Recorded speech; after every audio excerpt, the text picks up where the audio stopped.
Hey, what's up everybody? This is Marcus from the Weekly Spot, back again with another video, and today I'm going to do a book review of Star Wars Maul Lockdown, written by Joel Schreiber.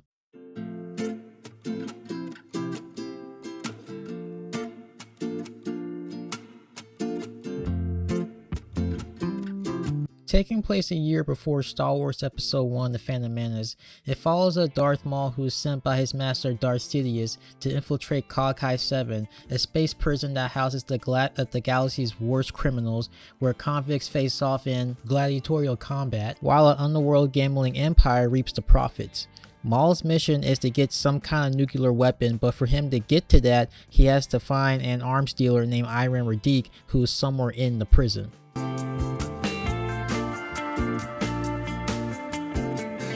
So Darth Maul, who was first introduced in The Phantom Menace. This is my apprentice, Darth Maul. He had very little dialogue, he didn't have a lot of scenes. At last we will reveal ourselves to the Jedi. At last we will have revenge. But despite his limited screen time and the movie getting mixed reactions, the character was one of the best parts of the movie. I mean, he looked cool, he had a pretty cool looking lightsaber, and he's in one of the best action scenes in Star Wars.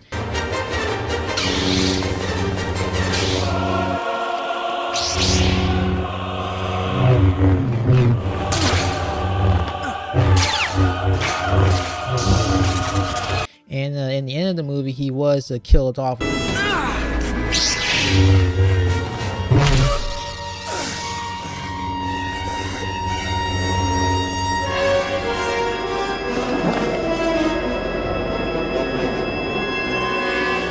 So we thought, as he eventually was brought back in the Star Wars Clone Wars series and became a much bigger character. I have been waiting for you. I'm not sure I've made your acquaintance. I am surprised you could have forgotten me so easily after I killed your master and you left me for dead on Naboo. It is you. And after that, and even before that, he has made many appearances in books, video games, TV, and film. And I think it's cool that this character is getting more recognition. And now to get to this book, I thought this was pretty good. What I like about this book and what I think is cool and interesting, well, two things. One is the setting. Most of this book takes place in the space prison called Cog 7, and it's not no ordinary prison. I think the best way to describe this place is that it's like a Rubik's Cube, because the way it's designed, it has like a shape-shifting type of structure. Like, you never really know what to expect. You never really know what you're going to get, because the prison is constantly changing its rooms, the cells, the fighting areas, everything. The thing is that Maul is sent to the prison as a prisoner to find Iran Radique, as I mentioned before. But here's the thing though, he has to do this without using the Force, because Sidious doesn't want the Sith to be revealed. So Maul has to look for Radique while also fighting in these underground matches without the Force, no lightsaber. And there are moments where he's tempted to use the Force, which makes sense, because surely if he was able to use his powers and abilities, he can complete his mission a little quicker and easier.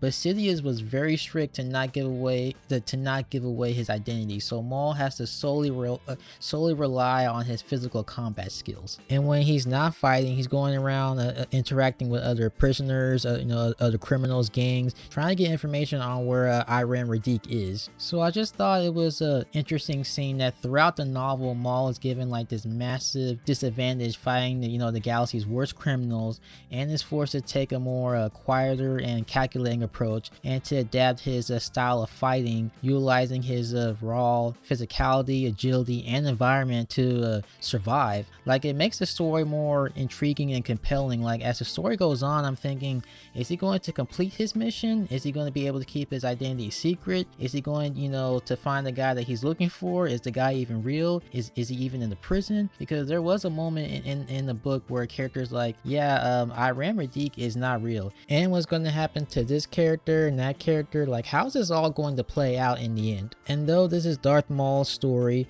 the book would sometimes switch point of views of other characters, mainly being Siddiqui Blur and Artican and Egan Truax. Artican Truax is a prisoner who has ties to Iran Radique, so he kind of plays a crucial supporting role in the book, as Maul does ally with him along with his son Egan. And as you're reading this, or at least for me, I start to kind of feel bad for Artican when you learn more about his story and why he's in Cog Hive 7. But I feel more bad for Egan because, you know, he's just a kid, and you know, it seems like he's just along for the ride. Like, he does not know who Iron Radique is or why they're even in the prison. Like, he has no idea what is going on. And it's established that Artican is a good fighter, and Egan, though he is being trained by Artican, unlike his father, he lacks the bloodthirsty nature and the ruthlessness, which is why Artican is doing what he can to protect him, you know, from getting hurt or worse. And then there's a Siddiqui Blur, who's the ruthless warden of Cog Hive 7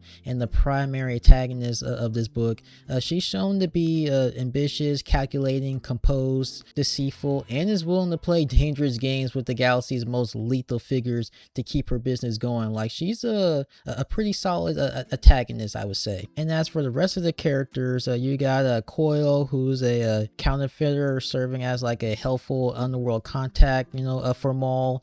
Zero, a mysterious prisoner who apparently is the first prisoner of Cog Hive 7 who could, you know, get things and knows all the secrets of the prison and is well protected and all that. Vast Nailhead, the leader of the Bone Kings, one of the gangs in the prison, and Strabo, who's the gang leader of the Gravity Massive. Vesto Slipher, who's a field analyst for the intergalactic banking clan. And these are all characters that made their first appearance in this book, but there are some characters in this book that are well known or more known in the Star Wars universe, like Darth Sidious, Darth Plagueis, Jabba the Hutt, Kamari Voza, and there are some references here and there. Like, there are quite a bit of characters and a lot going on in this book. And when it comes to the pacing, there are some parts where it does feel like it kind of drags, but for the most part, it's a pretty fast pacing book. Now, the last thing I want to talk about is the violence. Now, Star Wars isn't new to violence, but as far as I can tell, and correct me if I'm wrong, but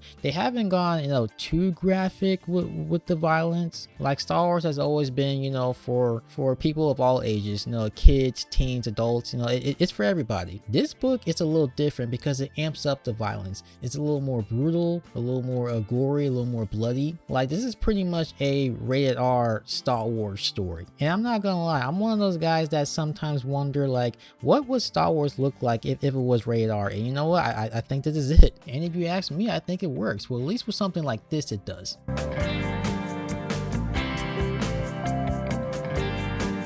Overall, I really like this book. I enjoyed the characters, the story, the action scenes. And you know what? With the action scenes and the setting, I feel like this would make an awesome video game. I mean, I think it would make an awesome movie or like a mini series, but definitely a video game. But anyways, I will also check out the audiobook version as well. Solid voice acting by Jonathan Davis and solid sound production. So I would recommend, you know, checking that out as well. And with all that being said, I would give Star Wars Maul Lockdown a 5 out of 5.